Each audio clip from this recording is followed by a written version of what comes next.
नमस्कार, day to Day news देख रहे सभी दर्शकों का बहुत बहुत स्वागत है। आज बात करेंगे राम मंदिर की। देश के सबसे प्रमुख धार्मिक स्थलों में से एक राम मंदिर एक बार फिर चर्चा में है। इस बार वजह कोई धार्मिक आयोजन नहीं है, बल्कि मंदिर में चंदे को लेकर सामने आए विवाद से है। इस मामले ने करोड़ों श्रद्धालुओं की भावनाओं को प्रभावित किया है और मंदिर प्रबंधन की पारदर्शिता को लेकर भी कई सवाल खड़े कर दिए हैं। दरअसल राम मंदिर में चंदे के कथित दुरुपयोग और अनियमितताओं के आरोप सामने आने के बाद जांच शुरू की गई है।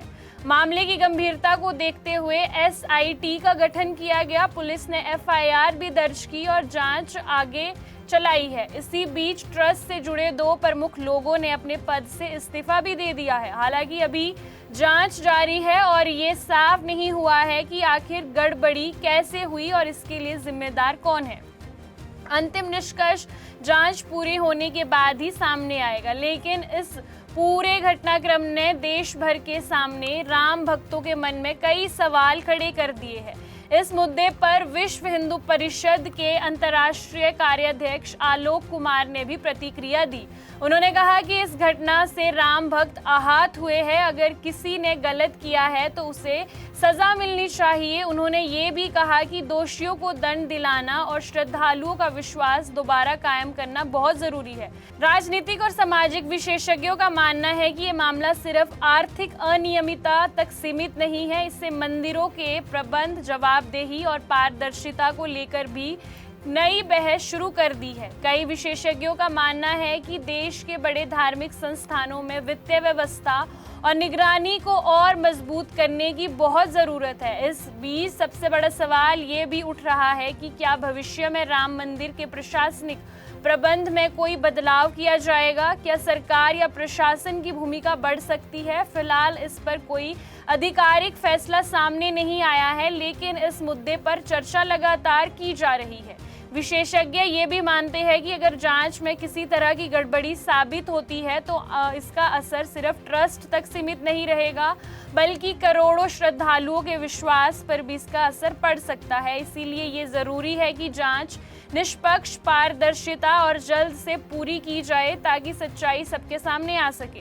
राजनीतिक दृष्टि से भी इस मामले को अहम माना जा रहा है। कुछ जानकारों का मानना है कि आने वाले समय में ये मुद्दा उत्तर प्रदेश की राजनीति और चुनावी माहौल में चर्चा का विषय बन सकता है। हालांकि इसका कितना असर होगा ये आने वाला समय ही बता पाएगा।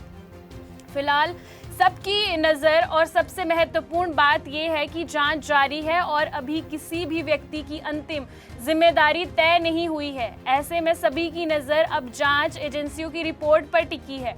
श्रद्धालुओं की उम्मीद ये है कि अगर किसी स्तर पर गड़बड़ी हुई है तो दोषियों के खिलाफ सख्त से सख्त कार्रवाई की जाए और मंदिर की व्यवस्था पूरी पारदर्शिता के साथ आगे बढ़े। साथ ही श्रद्धालुओं का भरोसा पहले की तरह मजबूत हो सके। फिलहाल इस मामले में जांच जारी है और जैसे जैसे नए तथ्य सामने आएंगे हम आपको इससे जुड़ी हर अपडेट सबसे पहले पहुंचाएंगे। यहाँ कंस्ट्रक्शन में हम क्वालिटी से नहीं खेलते हैं।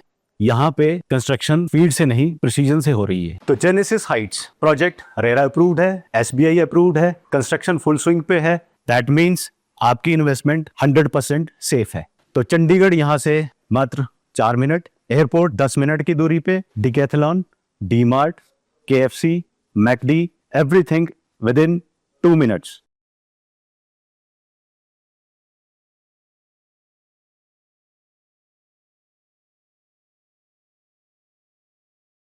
आपको बता दें कि Day to Day News Bharat निष्पक्ष तरीके से पत्रकारिता करता है। हमारा कोई भी रिपोर्टर फील्ड में किसी से कोई उपहार या विज्ञापन स्वीकार नहीं करता और ना ही किसी को ब्लैकमेल करता। हम हमेशा दबे कुचले लोगों की आवाज बनते आए हैं और आगे भी बनेंगे। साथ ही हम लोकतंत्र के चौथे स्तंभ को मजबूत करने की कोशिश करेंगे। अभी के लिए फिलहाल इतना ही। खबरों का सिलसिला यूं ही रहेगा जारी। जुड़े रहिए Day to Day News Bharat के साथ। तब तक के लिए हमारे चैनल को लाइक, शेयर और सब्सक्राइब करना ना भूलें। नमस्कार।